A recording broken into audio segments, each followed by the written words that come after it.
Hola, ¿qué tal? ¿Cómo están? Bienvenidos a este canal de cine y de literatura. Y hoy nos vamos a ocupar de Psicosis, de otra película de Hitchcock, Psicosis de 1960, una película sobre la cual también se ha escrito muchísimo. Ya uno se cansa de decir esto de que se ha escrito y se ha hablado y se ha filmado muchísimo. La verdad es que el material que hay es vastísimo. Digo, son estas películas que uno tiene una cantidad de textos y de documentales, incluso de películas de ficción, ¿no? Sobre Hitchcock, sobre Vértigo, sobre Psicosis, sobre los pájaros y demás. Es abrumador. La verdad es que hay cosas realmente interesantes, otras no tanto, pero creo que cuando uno quiere documentarse o saber un poquito más sobre estas películas, por suerte, ¿no? Hay una cantidad de material enorme y por suerte sigue habiendo material, no se siguen escribiendo cosas sobre estas películas porque realmente son inagotables. O sea que vamos a seguir teniendo gente de todas las disciplinas posibles que se acercan, que abordan la obra de Hitchcock con verdadero interés y siempre descubriendo cosas nuevas, ya que evidentemente a medida que pasa el tiempo uno puede releer estas películas y tener nuevas perspectivas sobre aquello que hizo este señor hace 50 o 60 años. O sea que en ese sentido creo que por suerte, ¿no? Sobre Hitchcock vamos a seguir teniendo mucho material. Y vamos a hablar entonces de Psicosis.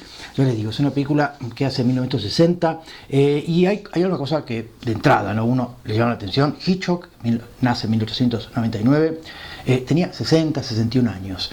Y uno dice, esta película que realmente es revolucionaria desde todo punto de vista. Hay un antes y un después de Psicosis. Está hecha por un señor grande que evidentemente no solamente cambió completamente el género, introdujo un nuevo género dentro de lo que era el terror, una nueva dimensión de lo que era la película de terror, cambia completamente el paradigma del cine de terror, que era un cine que estaba relegado a la clase B, con grandes resultados. Por supuesto, hay películas de terror clase B extraordinarias, pero lo que hace Hitchcock que es no solamente mantenerlo dentro de un cierto presupuesto de clase B, ya que él venía filmando con grandes presupuestos sus películas, pero para Psicosis contrata el personal de su programa de televisión, de la serie Alfred Hitchcock Presenta, reduce muchísimo los costos, trabaja con actores no tan famosos como Cary Grant, como Grace Kelly, etc.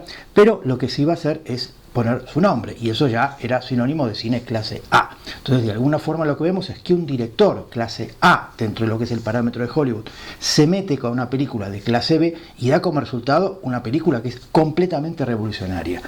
Por esto que tiene que ver con las normas, con las formas de producir, ¿sí? Que esto no es un detalle menor, el cine involucra una producción y por supuesto la forma de producir Psicosis va a ser pionera y va a dar lugar a que muchísimos directores se animan a meterse en el género, ¿sí? Pensemos que después de Psicosis vendrá Polanski, ¿sí? Vendrá Kubrick y otros tantos directores a hacer cine de terror.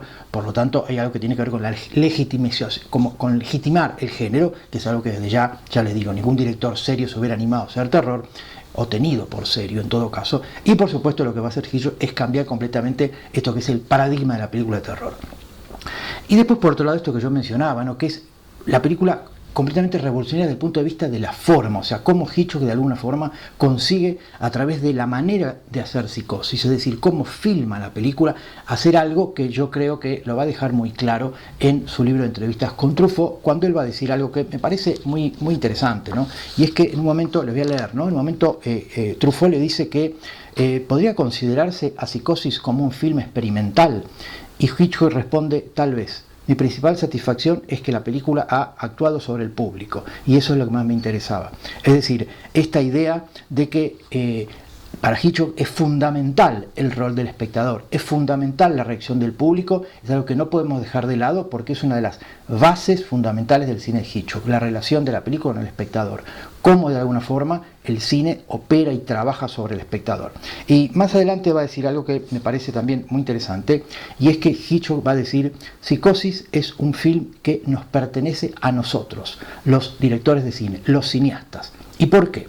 Porque va a decir, de alguna forma, ¿no? El argumento es horrible, los protagonistas son pequeños, no hay grandes personajes, pero la manera de construir la historia y de contarla ha llevado al público a reaccionar de una manera emocional, y eso es producto de la manipulación de la forma del cine. Es decir, tenemos una película de terror, de un asesino, de una cuestión de temas que están habitualmente relegadas a un cine clase B, y de pronto Hitchcock los pone por encima ya que construye a través de esos elementos degradados, si se quiere, una película no solamente clase A, sino una obra maestra.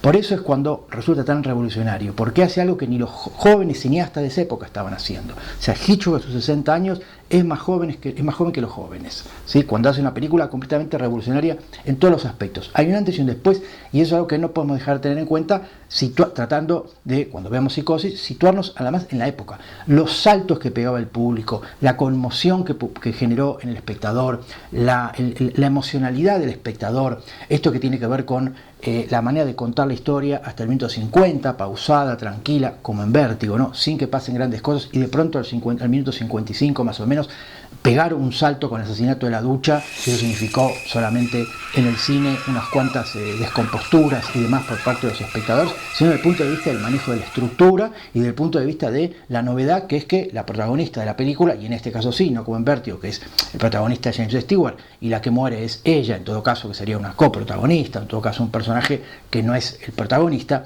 En el caso de Psicosis, muere la protagonista, es decir, en el minuto 55 Hitchcock mata a la protagonista de la película y hay un nuevo empezar. O sea, la película vuelve a empezar, por supuesto, con un cambio fundamental de punto de vista. De esto ya vamos a hablar, pero tiene que ver con cómo Hitchcock rehace la película, rearma la película. La película empieza de nuevo cambiando ciertos elementos, entre ellos ciertas tonalidades, ciertas cosas que tienen que ver con el tono narrativo. Pero desde ya hay algo que tiene que ver con la cantidad de elementos novedosos, revolucionarios en cierta manera, teniendo en cuenta eso, la fecha, y cómo después Psicosis va a dar lugar, ya les digo, a gran parte, o a todo, me animo a decir, el cine de terror que va a venir después, ¿sí? Desde Repulsión de Polanski, o Tiburón de Spielberg, o tantas otras películas que van a venir después, que son deudoras 100% de Psicosis. O sea, en ese sentido es cuando decíamos, también tenemos aquí un film fundacional de una manera de hacer cine, de una manera de entender la figura del director de cine, de una manera de entender la forma cinematográfica y de esto que decía antes, que es la relación con el espectador. Quiero leerles un fragmento de un texto de Borges, ¿sí? Yo suelo acudir a Borges muchas veces, y es un texto en el cual Borges va a hablar en función del lector y del escritor, no del cineasta, pero podemos aplicarlo perfectamente. Borges va a hablar del relato policial, y Borges va a decir lo siguiente, va a decir: hay un tipo de lector actual, ¿sí?, que va a ser el lector de relato policial, que fue engendrado por Edgar Allan Poe, va a decir. O sea, Edgar Allan Poe inventa el género policial y, entre otras cosas, inventa el lector de géneros policiales, ¿sí? Y va a decir, una persona a quien, leen el Quijote, siendo un lector de novela policial, va esa persona a leer cualquier novela, pongamos el Quijote, de una manera especial, con suspicacia, con dudas, ¿verdad? Con una serie de cosas que son las que instalan el género policial en cualquier lector moderno. Lo que va a decir Borges es, la novela policial ha creado un tipo especial de lector, ¿sí? Poe creó el policial, creó también el lector de ficciones policiales, ¿sí? Traslademos esto al terror y traslademos esto a Hitchcock. Es decir, Hitchcock inventa una manera de contar el terror que, por supuesto, venía desde hace muchísimo tiempo, en la literatura y demás, pero Hitchcock inventa un tipo de espectador de cine de terror, ¿sí? De ese cine de grandes saltos, de grandes emociones, de manejo de los tempos, ¿sí? Esa manera de narrar despacito, tranquilo, pausadamente Psicosis, y de pronto irrumpir con asesinato, que es algo similar a lo que había hecho en Vértigo, pero aquí aplicado 100% al terror. O sea que hay algo que tiene que ver con las novedades que presenta Psicosis, que son cosas de las cuales no podemos estar ajenos. Es decir, cuando uno se sienta a mirar Psicosis, uno tiene que tener en cuenta una cantidad de cosas que me parece tiene que ver con la coyuntura, con la época en la cual Psicosis se hizo desde ya, y la importancia que tuvo y tiene en la historia del cine Psicosis. Dicho esto, pensemos que de alguna forma también podemos tener en cuenta aquellas cuestiones que hacen a la relación de Hitchcock con la literatura, ¿sí? Pensemos que Hitchcock, como dijimos en el video que hice sobre Hitchcock, era un gran lector de textos de terror, ¿sí? Le encantaba Poe, le encantaba Stevenson, le gustaba en definitiva el romanticismo alemán. Ya hablamos de la relación de Hitchcock con el romanticismo, pero era un gran lector de cuentos de terror o novelas de terror de, ya les digo, los escritores románticos. Por lo tanto, hay un antecedente muy grande de la literatura en Hitchcock, de la literatura sobre todo de suspenso, de terror, la literatura fantástica. No sé, que hay algo que tiene que ver con que es un terreno en el cual Hitchcock se movía muy bien, ya que desde chico había consumido este tipo de literatura. Y Psicosis es una novela, ¿sí? Ya sabemos que de las 53 películas de Hitchcock, más de 40 están basadas en textos literarios, y por supuesto Psicosis no puede ser de otra manera, está basada en una novela de Robert Bloch. Robert Bloch es un escritor, guionista, también cuentista, guionista de cine y televisión, hizo muchos guiones de Alfred Hitchcock Presenta, o sea, después va a trabajar mucho con Hitchcock, pero es del círculo Lovecraft, eso es lo que es interesante. Robert Bloch es una de las es uno de los escritores que mantuvo desde muy joven una relación epistolar con H.P. Lovecraft. Sabemos que Lovecraft es uno de los grandes escritores de terror de todos los tiempos, ¿sí? Bueno, Lovecraft tenía un círculo de amigos, de amistades, y uno era Robert Bloch. Robert Bloch desde muy joven empieza a escribir relatos de ciencia ficción, de terror, y por supuesto va a escribir Psicosis, que es una novela que está basada en un caso real, en la historia de Ed Gein, ¿sí? Que es este asesino serial que por supuesto nada tiene que ver con el Anthony Perkins después de Psicosis. Es decir, la cantidad de cambios que hace Hitchcock es importante, pero tengamos en cuenta que la película parte de esta novela, que no es una gran novela, ¿sí? La verdad es que es una novela, incluso me animo a decir, tramposa, en lo que tiene que ver con el punto de vista, con el... me animo a decir, es un poco deshonesta, ¿sí? Respecto al lector, la novela, ya que hay ciertas cosas que hace que me parece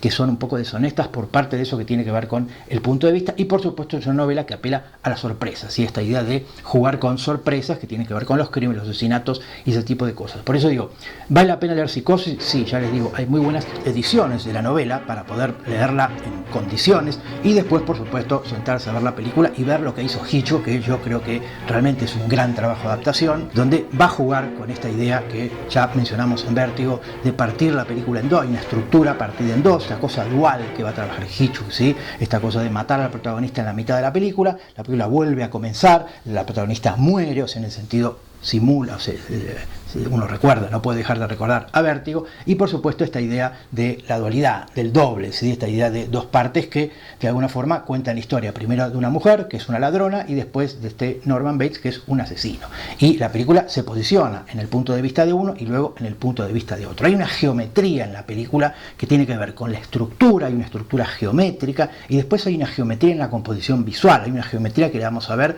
en esto mismo que habíamos visto en Vértigo, ¿sí? La horizontalidad y la verticalidad. Esta geometría va a estar puesta también en la composición visual, en los planos. Ahí también va a haber un orden, va a haber algo que tiene que ver con la manera de jugar con lo que está arriba y con lo que está abajo, y con aquellas cosas que de alguna forma la horizontalidad irrumpen y la rompen. Esto podemos remontarnos, ya les digo, a la tragedia griega, ¿sí? Donde va a aparecer esta idea de aquello que viene de arriba e irrumpe la horizontalidad del relato, y de alguna forma en los griegos era muy común el deus ex machina, la irrupción de un dios en la máquina, que opera sobre la verticalidad, sobre la historia, sobre la trama, y lo que hace es manipulándola, llevándola a la dirección que quiere, dando un final sorpresivo, etc. Es decir, hay un trabajo con la composición visual que tiene que ver con este uso operativo de las verticales y las horizontales, y por supuesto también la estructura, ¿sí? Jugar con unas estructuras muy geométricas que responden a modelos, digamos, matemáticos, pero que funcionan y que de alguna forma ya sabemos que el arte suele trabajar con estas cosas, ¿sí? La pintura suele trabajar con estructuras, geometrías, con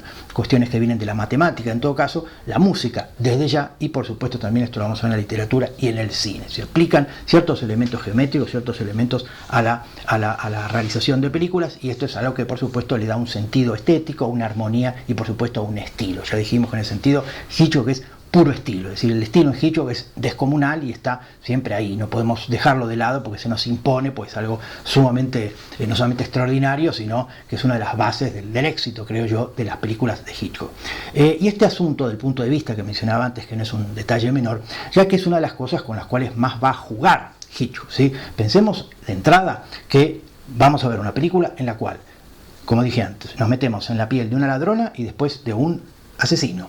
Es decir, estamos en el punto de vista durante mitad de la película de Marion, la segunda mitad de la película de Norman. Son ladrona y asesino, son personajes muy poco confiables, son mentirosos, son manipuladores, y esto Hitchcock lo va a utilizar. Es decir, estamos en los zapatos de dos personajes muy poco confiables.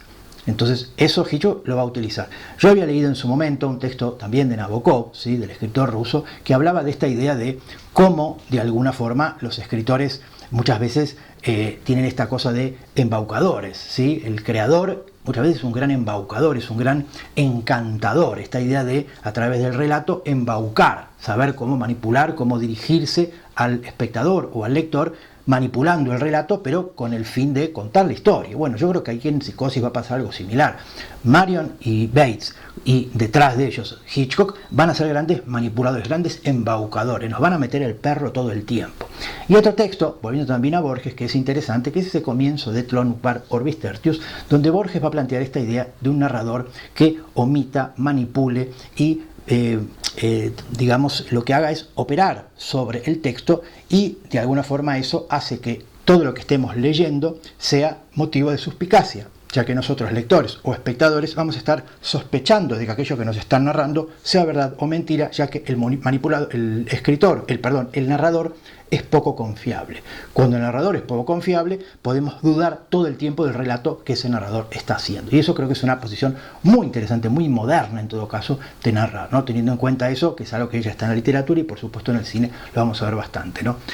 Por otro lado, pensemos también que tanto Norman como Marion son personajes que ocultan algo. Marion oculta dinero y después Norman oculta un terrible secreto, con lo cual de alguna forma ya sabemos que esto tiene mucho que ver con la naturaleza de estos personajes, esta idea de ser manipuladores, mentirosos y de guardar, digamos, un gran secreto. Y Hitchcock va a jugar mucho con esto del punto de vista. Vamos a ver cómo durante la mitad de la película está puesto en Marion, y va a haber un momento de la película en el cual el punto de vista va a cambiar, va a empezar lentamente a producirse un cambio y finalmente va a pasar a Norman Bates. Creo yo que el momento en el cual vemos cómo se va produciendo este cambio es sublime, es una muestra de la maestría de Hitchcock, ¿sí?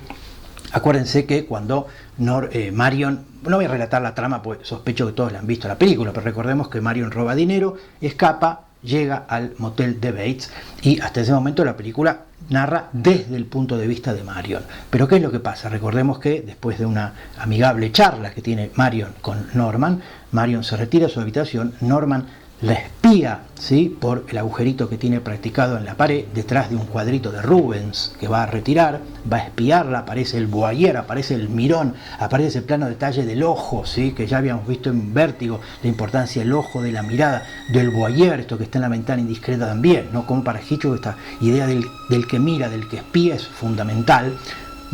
Norman espía a Marion y por supuesto lo que vemos es que el punto de vista que estaba en Marion de pronto se empieza a posar en Norman. Es decir, vemos con Norman a Marion desnudándose, preparándose para ir a la ducha. O sea, ya cambió el punto de vista, ya empezamos a ver con los ojos de Norman. Y no solamente eso, sino que después del asesinato, cuando Norman limpia el baño y va al pantano a deshacerse del coche con el cuerpo de Marion y del dinero, lo que vemos es que en esa escena fantástica, ¿sí?, en la cual el coche se empieza a hundir y Norman mira como el coche se hunde y de pronto el coche se deja de hundir, nosotros espectadores ya estamos, y Hitchcock nos metió adentro de la piel de Norman, porque sufrimos con Norman el instante en el que el coche deja de hundirse. Ahí nos puso moralmente en el lugar de Norman. Por eso es un gran manipulador Hitchcock, porque consiguió ponernos de a poquito en los pies de Norman,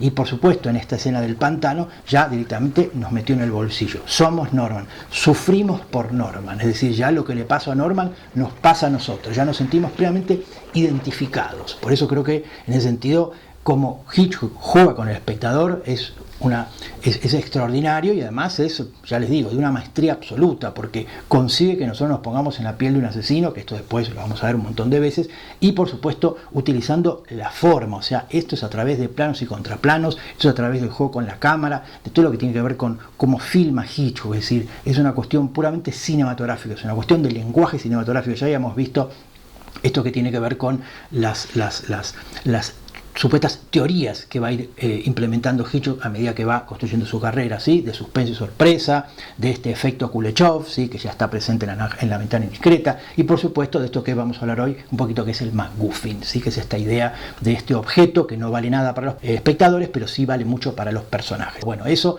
está muy presente en Psicosis, es el dinero, o sea, Marion roba un dinero que es importante para ella y para los personajes, pero no es más que una herramienta que sirve para poner en funcionamiento supuesto la trama, para disparar la trama, que a nosotros los espectadores nos importa bastante poco. Pero eso que es el MacGuffin, que es este nombre que Hitchcock le va a poner a ese objeto que aparece en casi todas sus películas, que va a dar vueltas y vueltas y vueltas, los personajes van a estar dando vueltas alrededor de él porque en ellos se les va la vida, y por supuesto para nosotros importa bastante poco. Pero en el caso de Psicosis vuelve a aparecer este elemento de MacGuffin, que es una de las herramientas que Hitchcock va a usar tanto para llevar adelante en todo caso las tramas de su película, ¿sí? Siempre va a haber algo alrededor del MacGuffin. Por eso creo que en ese sentido hay una suerte de teoría que maneja Hitchcock, que va a ir aplicando a sus películas según el momento, y que lo convierte en un gran maestro desde el punto de vista de cómo aplica teorías en la realización de la película. O sea, la película es la puesta en práctica de una teoría de cine que en el caso de Hitchcock realmente es sumamente interesante, y que dio lugar a que después 1 millón de cineastas pudieran copiarla y pudieran seguir adelante con eso. Por eso Hitchcock es un gran creador de formas, ¿sí? Porque está lleno de elementos sus películas que dieron lugar a que muchos de los que vienen después las utilizaran. Basta que veamos hoy cualquier película, cualquier serie de suspenso, policial, misterio, para reconocer ahí la huella Hitchcock, ¿sí? Y de ya todo este otro elemento que va a ser también clave en las películas de Hitchcock y en Psicosis van a estar, que son estos temas, ¿sí? Estos temas que va a manejar Hitchcock. En este caso vuelve sobre el romanticismo alemán, sobre el fantástico, sobre los temas del romanticismo, ¿sí? En este caso va a estar presente estos elementos que tienen que ver con el fantástico, ¿sí? En Psicosis están desde esta duplicidad, esta figura del doble, esta dualidad, este elemento tan propio de la literatura fantástica, ¿sí? Del personaje doble, que hay un split personality, ¿sí? Una personalidad escindida, si vuelven a aparecer los espejos, vuelven a aparecer los personajes que son dos, vuelven a aparecer estas cuestiones de como decía antes, la estructura partida en dos, vuelve a aparecer el doble, la figura dual, ¿sí? El motel Bates es una casa y es un motel, es decir, Marion tiene una hermana, son dos, es decir, todo el tiempo vamos a ver cómo esta figura se va, durante la película se va desarrollando, y realmente llega momentos en los cuales uno no puede dejar de admirar esto que es cómo la película está hecha, ¿sí? Y ahí es cuando les decía que a todo esto le sumamos el humor negro que está sobrevolando toda la película, es cuando ya uno dice realmente la maestría es absoluta, ¿no? Aparte de todas estas cuestiones que yo mencionaba antes que tienen que ver con el manejo de la composición visual, y cómo a partir de ahí Hitchcock dice cosas sin necesidad que los personajes las digan, sino que están dichas a través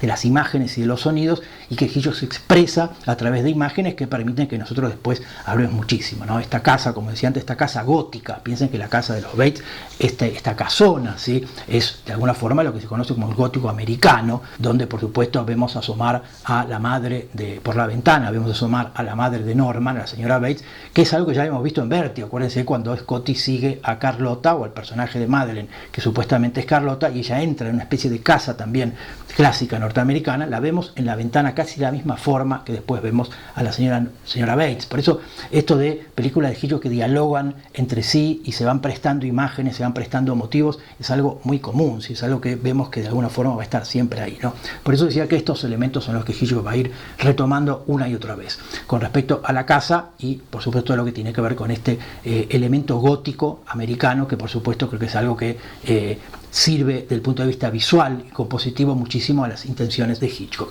Y el otro elemento, otra de las cosas que me parece que es importante tener en cuenta, ¿sí? Que ya hayamos visto esto de la dificultad de Hitchcock muchas veces para trabajar desde la verosimilitud. O sea, hay algo que uno ve película tras película de Hitchcock, cómo le importa poco la verosimilitud, cómo muchas veces realmente todo lo que tiene que ver con cierta cuestión común, ¿no? De guionistas y directores, tratar de ser verosímiles, a Hitchcock le importa poco. Psicosis está llena de elementos inverosímiles, está lleno de cosas que uno puede empezar a fijarse un poquito con detalle y se da cuenta que la película tiene esos elementos, ¿sí? Desde el punto de vista formal, desde el punto de vista del punto de donde se sitúa, y desde el punto de vista después de ciertas, por ejemplo, hay una que a mí siempre me llama la atención, que es el famoso viaje de Marion desde Phoenix, Arizona, hasta donde quiere llegar, que es Los Ángeles, que por supuesto está trabajado desde la forma pura. Es decir, hay algo que tiene que ver con, si ustedes tomen ese fragmento de la película en la cual Marion viaja. De entrada, Marion sale un viernes por la tarde, si Marion roba un viernes al mediodía el dinero,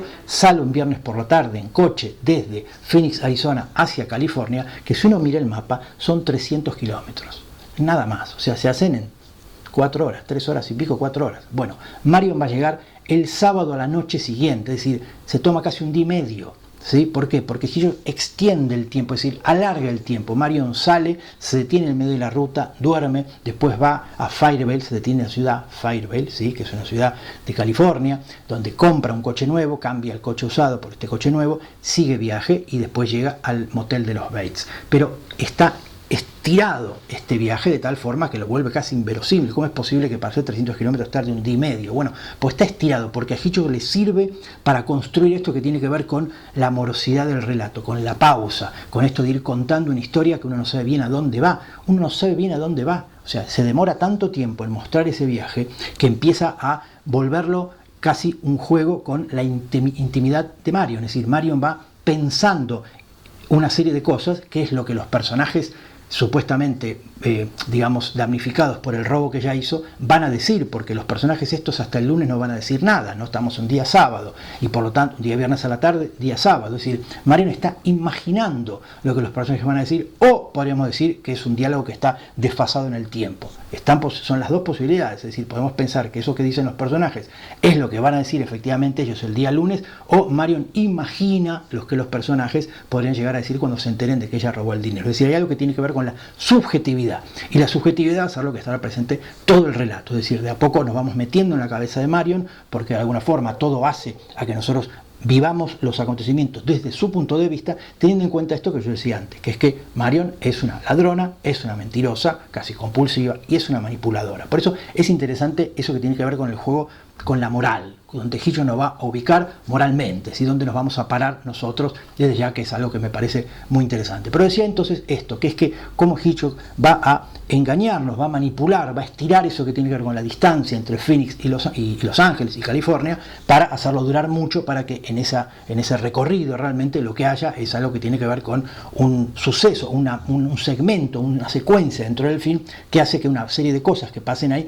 nos permitan identificarnos con Marion, empezar a conocerla mejor, empezar a saber más de ella y empezar a jugar con esta cosa de la subjetividad del relato.